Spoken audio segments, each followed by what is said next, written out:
Coffee கடை நேயர்களுக்கு வணக்கம். பிக் பாஸோட இந்த ஒரு வாரம் எப்பா முடிஞ்சிடுச்சுப்பா. ஃபைனலி விஜய் சேதுபதி வரப்போறாரு. இந்த சீசன்ல உள்ளவங்கலாம் ரோஸ்ட் பண்ண போறாரு அப்படிங்கிற ஒரு எதிர்பார்ப்போட தான் எல்லாருமே இன்னைக்கு இருப்பீங்க. ஸோ இன்னைக்கு தான் ஷூட் போயிட்டு இருக்கோம். அதனால ஃபர்ஸ்ட் ப்ரோமோ வர்றதுக்கே லேட் ஆகும். ஸோ நேத்து நடந்த விஷயங்கள பத்தி ஒரு சில விஷயங்கள் டிஸ்கஸ் பண்ண வேண்டியது இருக்கு. ஆக்சுவலா வந்து பாத்தீங்கன்னா, ஒரு சீசன்ல ஒருத்தங்க டாக்ஸிக்கா இருப்பாங்க, 2 பேர் டாக்ஸிக்கா இருப்பாங்க. ஒரு சீசனே இதுல தான் டாக்ஸிக்கா இருக்கு. முழுமையா யாருமே கேம ஜெயிச்சு வின் பண்ணி ஒரு வின் பண்ணி விளையாண்டு ஜெயிக்கணுங்கிற எண்ணம் யாருக்குமே இல்ல. திரும்ப திரும்ப அத நேத்தும் ப்ரூவ் பண்ணிக்கிட்டு இருக்காங்க. அதுல மிக முக்கியமா நம்ம பேச வேண்டிய ஆள் வந்து யாருன்னு பாத்தீங்கன்னா, கமருதீன். பிக் பாஸ் வீட்டுக்குள்ள அவர் ஏன் வந்தாரு? என்ன கேம் ப்ளே பண்றாரு? அப்படிங்கிற ஒரு விஷயமும் தெரியல. அவரு மகாநதி சீரியல்ல நடிச்சிருக்காரு. ஒரு சில சீன்ஸ்லாம் நான் அப்பப்ப இன்ஸ்டாவ ஸ்க்ரோல் பண்ணும்போதோ, யூடியூப ஸ்க்ரோல் பண்ணும்போது வரும். அந்த மகாநதி சீரியல்ல அவருக்கு என்ன கேரக்டரோ, அதே மாதிரியான ஒரு கேரக்டர் தான் பிக் பாஸ் வீட்டுக்குள்ளேயும் பண்றாரு. ரொம்ப சைலன்ட்டா இருக்காரு. கேட்க வேண்டிய ஆட்கள்ட்டலாம் கொஸ்டின் கேட்க மாட்டேங்கிறாரு. திரும்ப திரும்ப இந்த வாரம் ஃபுல்லா அவர் அட்டாக் பண்ணது வந்து பார்த்தீங்கன்னா, திவாகர தான். திவாகர வந்து இவருக்கு தகுதியே இல்லாத ஆளு. அதுவும் நேத்து ஒரு வாட்டி மேல போய் என்ன பண்ணிட்டாரு, இவரு மென்டலு, லூசு அப்படின்னு தகாத வார்த்தைகள். பிக் பாஸ் வீட்டுக்குள்ள இந்த வார்த்தைகள்லாம் இதுக்கு முன்னாடி பெருசா யாரும் பயன்படுத்தி நான் பார்த்ததில்ல. கன்டினியூஸா ஒருத்தன வந்து அட்டாக் பண்ணணுங்கிற எண்ணத்தோடயே ரொம்ப ஒரு பாடி ஷேமிங் பண்ணி, ஒரு அசிங்கப்படுத்தி, "நீ இதுக்கு தகுதியே இல்ல. நீ எல்லாம் என்கிட்ட வந்து பேசலாமான்னு" சொல்லிட்டு ஒருத்தர அட்டாக் பண்ற ஒரு விஷயம். சரி, இவர் தான் அட்டாக் பண்றாரு. சுத்தி உள்ள யாராவது தடுத்தாங்களா? அப்படின்னு பார்த்தீங்கன்னா, யாருமே இல்ல. சபரி மட்டும் தான் தடுத்தாரு. "நீ பண்றது தப்பு மச்சான்" அப்படின்னு சொல்லிட்டு. வேற யாருமே தடுக்கலைங்கிற பொழுது, அப்ப இங்க திவாகர் இருக்கிறது யாருக்குமே பிடிக்கல. பிக் பாஸ்க்கு போயி நாள் வரை மக்களுக்குமே அது பிடிக்கல. ஆனா உங்கள கம்பேர் பண்ணும்போது அவர் எவ்வளவு தேவலைங்கிறத தான் நான் அடிக்கடி சொல்லிட்டே வரேன். நல்ல கன்டென்ட் குடுக்குறாரு. ஒ மக்களே ஏத்துக்கிட்டாங்க. அவர் இரிட்டேட்டிங்கா பண்ற ஆக்டிங்க வந்து மக்களே ஏத்துக்கிட்டாங்க. ஒரு சில பேர் சொல்றாங்க, "இவருக்கு இங்க நம்ம சப்போர்ட் பண்ணுவோம். இத வெளியில அட்வான்டேஜா எடுத்துக்கிட்டு வந்து இவர் என்ன நாட்டம் போடுவாரு பாருங்க" அப்படின்னு சொல்றாங்க. அதெல்லாம் நெக்ஸ்ட். இந்த பிக் பாஸ் வீட்டுக்குள்ள அவரோட கேம் எப்படி இருக்குன்னா, ரொம்ப தெளிவா விளையாடுறாரு. இன்னொன்னு கமருதீன் அவ்வளோ வாய விட்டும் பொழுதும், இவர் ரொம்ப ஸ்ட்ராங்கா, ரொம்ப தெளிவா வார்த்தைகள பார்த்து தான் யூஸ் பண்ணாரு. இவரும் ஒரு இடத்துல லூஸ் மாதிரி பேசாதப்பான்னு சொல்றது வேற. மென்டலு லூசுன்னு சொல்றது வேற. இந்த மாதிரியான பேட்டர்ன்ல தான் கமருதீன் பண்ணாரு. நெறைய பேர் சொல்லிட்டு இருக்காங்க, கண்டிப்பா அவருக்கு ஒரு எல்லோ கார்டு குடுப்பாங்க அப்படின்னு. எனக்கு தெரிஞ்சு வார்ன் பண்ணுவாரு விஜய் சேதுபதி. அத தாண்டி வேற எதுவுமே நடக்காது. அதுக்கப்புறம் பார்த்தீங்கன்னா, பார்வதி. என்னடா கொஞ்ச நாளா நல்லா விளையாடுறாங்களே! ஏன்னா நெறைய நெகட்டிவிட்டியோட தான் அவங்களும் உள்ள வந்தாங்க. ஓரளவு எக்ஸ்பெக்ட் பண்ணத விட நல்லா கேம் விளையாடுறாங்களே! அப்படிங்கிற ஒரு எண்ணம் இருந்தது. நேத்து எல்லாத்தையுமே இந்த கண்ணாடி பாத்திரத்த தூக்கி போட்டு உடைக்கிற மாதிரி அவங்க பண்ண சம்பவங்கள். ஆக்சுவலா வந்து பாத்தீங்கன்னா, ஃபர்ஸ்ட் நந்தினி விஷயத்த தான் பேசணும். அவங்க வாக் அவுட் பண்ணிட்டு போயிட்டாங்க. பிக் பாஸ் டீம பார்த்து தான் இந்த கேள்வி கேட்கணும்னு தோணுது. நீங்க ஒரு நல்ல சைக்காட்ரிஸ்ட் வச்சு இந்த கேம் விளையாடுறதுக்கு அவங்க முழு தகுதியோட இருக்காங்களான்னு பார்த்துட்டு தானே பிக் பாஸ் வீட்டுக்குள்ள அனுப்புறீங்க. அப்படிங்கிற பொழுது, இப்பேற்பட்ட ஆட்கள்லாம் எப்படி பிக் பாஸ் வீட்டுக்குள்ள வர்றாங்க? 4 நாள் அவங்கனால தாக்கு பிடிக்க முடியல. அவங்களுக்கு ஒரு மெச்சூரிட்டியான ஏஜ்ல இருக்காங்கங்கும்போது, இந்த கேம் என்ன? இது சீசன் ஒண்ணும் இல்ல. இது 9வது சீசன். 8 சீசன் பிக் பாஸ் வீட்டுக்குள்ள நடந்திருக்கு. என்னென்ன மாதிரியான மென்டல் பிரஷர் இருக்கும் எல்லாத்தையும் பார்த்துட்டு ஓகே சொல்லிட்டு தானே அவங்க உள்ள வந்திருக்கணும். வந்துட்டு நான் அன்புக்கு ஏங்குனேன். இங்க தான் வந்து எனக்கு அன்பு கிடைச்சுச்சு. என்னோட அன்ப தப்பா பார்க்குறாங்கன்னு சொல்லிட்டு, இஷ்டத்துக்கு அவங்க கத்துறாங்க.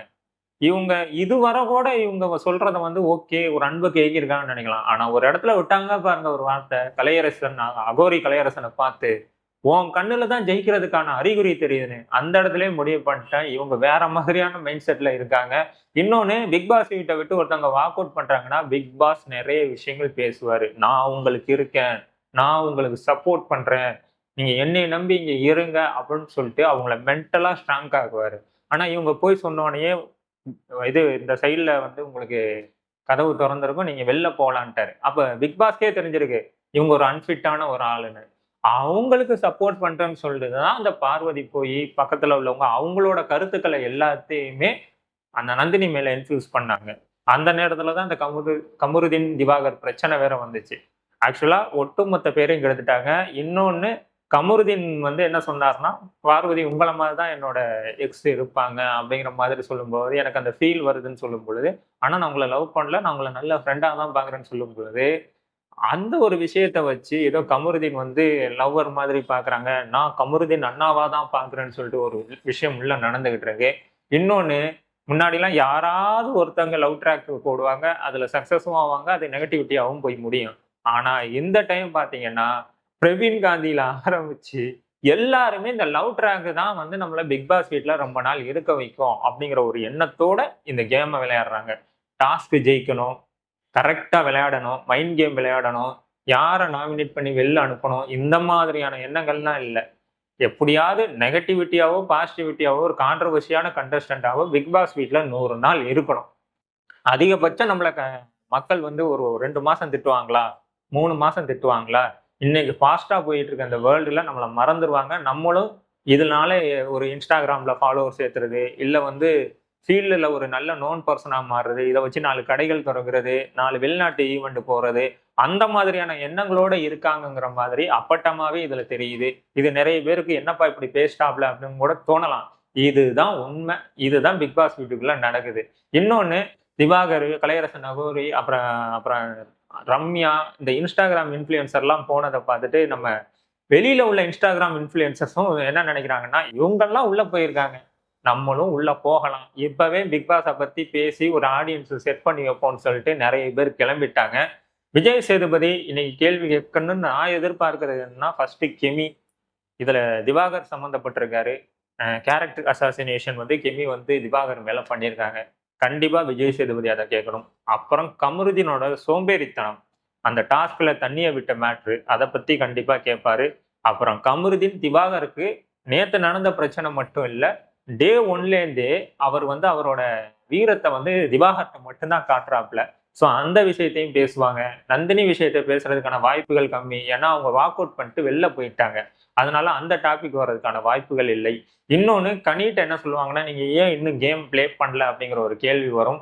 அக்கா வந்து குக்கு வித் கோமாளி மாதிரி நினைச்சுக்கிட்டு இருக்காங்கன்னு நினைக்கிறேன். இவனுங்கெல்லாம் மோசமான ஆட்கள். கேம சீக்கிரம் விளையாண்டாதான் இந்த கேம்ல சஸ்டெயின் பண்ண முடியும். எனக்கு என்னமோ சபரி மேல எனக்கு கொஞ்சம் வருத்தங்கள் 2, 3 நாளைக்கு முன்னாடி இருந்தது. ஒரு சேஃப் கேம் விளையாடுறாருன்னு. ஆனா நேத்து நடந்ததெல்லாம் வச்சு பார்க்கும் பொழுது, இந்த ஆள் இப்படி விளையாடுறது தான் கரெக்ட் அப்படிங்கிற ஒரு எண்ணம் இருக்கு. விக்ரம் ஓரளவு கேம கரெக்ட்டா ஜட்ஜ் பண்ணி விளையாண்டுகிட்டு இருக்காருங்கிற மாரி தோணுது. நெறைய பேர் இந்த கேம்க்கு அன்ஃபிட்டான ஆட்கள் தான் இந்த சீசன்ல இருக்காங்க. இந்த சீசன்ல ஒருத்தர் டைட்டில் வின் பண்றது ரொம்ப கஷ்டம்லாம் இல்ல. சப்ப மேட்ரு. ஏன்னா, அவ்வளவுக்கு ஒர்த்தான கண்டஸ்டன்ட்ஸ் எல்லாம் உள்ள இல்லைங்கிறது தான் என்னோட தனிப்பட்ட கருத்து. அதுக்கப்புறம் பார்த்தீங்கன்னா, இந்த பேர்ட் வேர்ட்ஸ் பேசுறது, இத கொஞ்சம் கம்மி பண்ணலாம். அப்புறம் சீசன் 1லேலாம் கன்டினியூஸா இங்கிலீஷ் வேர்ட் பேசுனாங்கன்னா, அவங்க ஸ்விம்மிங் பூல்ல இறங்கி போய் குளிச்சுட்டு வரணும். இந்த மாதிரியான விஷயங்கள்லாம் இருக்கும். இப்ப நெறைய ஆங்கில வார்த்தை பிரயோகம் வந்து இந்த பிக் பாஸ் வீட்டுக்குள்ள இருக்கு. அது பிக் பாஸ் கொஞ்சம் கண்டிச்சாருன்னா நல்லா இருக்கும். இது 2, 3 சீசனாவே லிபர்ட்டி விட்டாங்க. எல்லாருமே இங்கிலீஷ்ல பேசுறாங்க, இங்கிலீஷ்ல ஃபாலோ பண்றாங்கங்கிற மாதிரி ஆயிடுச்சு. இன்னொன்னு முழுக்க முழுக்க இன்ஸ்டாகிராம் வந்து நெறைய டாக்ஸிக்கான ஒரு சூழல்ல தான் இருக்கு. என்ன வேணாலும் கன்டென்ட்டா மாத்தலாம். எத வேணாலும் கன்டென்ட்டா மாத்தலாம் அப்படிங்கிற ஒரு சூழல்ல தான் இருக்கு. அப்படி கன்டென்ட் கிரியேட் பண்றவங்கள பிக் பாஸ் வீட்டுக்குள்ள வரும்பொழுது, அவங்க எத வேணாலும் கன்டென்ட் ஆக்க நெனப்பாங்க. அப்படிதான் இந்த பிக் பாஸ் சீசன் 9 போயிட்டு இருக்கு. நல்ல வேளை ஆண்டவர் இந்த சீசன ஹோஸ்ட் பண்ணல. இவங்களுக்கெல்லாம் அட்வைஸ் பண்ணணுமா ஆண்டவர் அப்படிங்கிற மாதிரியான கேள்வி தான் எனக்கு இருந்தது. விஜய் சேதுபதியும் அதுக்காண்டி கம்மியான இடத்துல இல்ல. விஜய் சேதுபதியுமே ஃபீல் பண்ணியிருப்பாரு. இந்த சீசன நம்ம ஹோஸ்ட் பண்ணியிருக்கணுமான்னு. அந்த மாதிரி தான் இந்த சீசன் போயிட்டு இருக்கு. பெருசா எதிர்பார்த்த மாதிரியான எந்த விஷயங்களும் இல்ல. பாத்தீங்கன்னா, வெளிய மக்களால் வெறுக்கப்பட்ட திவாகருக்கு சப்போர்ட் பண்றோம்னா, அப்ப மத்தவங்கலாம் என்ன நிலைமையில இருப்பாங்கங்கிறத பாத்துக்கோங்க. இத தாண்டி பாத்தீங்கன்னா, துஷாரோட கேப்டன்சி, அதுக்கு ஆதிரை எடுத்த முடிவு. ஆக்சுவலா பிக் பாஸ் வீட்ல இத நெறைய பேர் பண்றாங்க. தோத்துட்டா உடனே ஜெயிச்சவங்க மேலயோ, அல்லது சுத்தி அவங்களுக்கு வோட் பண்ணவங்க மேலயோ ப்ளேம் பண்ணிக்கிட்டு இருக்காங்க. ஆதிரை இந்த டைம் கேப்டன் ஆகலைன்னா, அடுத்த டைம் ஆகப் போறாங்க. பிக் பாஸே குறை சொல்லிக்கிட்டு இருக்காங்க உங்க உங்க ஒரு படிக்கு மேல போயி. நீங்க எப்படி அந்த மாஸ்க்க குடுத்து கவர் பண்ண வச்சிருக்கலாம்? அது பாருங்க வேற மாதிரி போச்சு. ஏன் ஒரு செல்லோ டேப் போட்டு ஒட்டியிருந்தேன்னா, நான் கேப்டன்சி ஆயிருப்பேன், கேப்டன் ஆயிருப்பேன் அப்படின்னு சொல்ற விஷயங்கள்லாம், பிக் பாஸே குறை சொல்றது எந்த விதத்துல நியாயம்னே தெரியல. ஸோ ஒவ்வொருத்தரும் ஒவ்வொரு விதமான கேரக்டரா இருக்காங்க. இன்னொன்னு பிக் பாஸ் வீட்ல கொஞ்சமாவது நல்லா இருக்க விஷயம், அந்த டான்ஸ் ஆடுற விஷயம் தான். காலைல எந்திரிச்சு சாங் போட்டோனே. இதுவே பார்க்கறதுக்கு கடுப்பா இருக்கு. இந்த மாதிரி இந்த வாரம் பிக் பாஸ் வீட்ல யாரு முன்னாடி இருக்கா, பின்னாடி இருக்கா, இந்த எண்ணம் ஆடியன்ஸ்க்கு துளியும் இல்ல.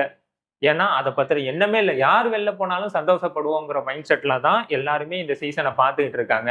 போக போக பார்த்தீங்கன்னா, எனக்கு இது இருக்க முட்டாள்கள்லயே கம்மியான முட்டாள்.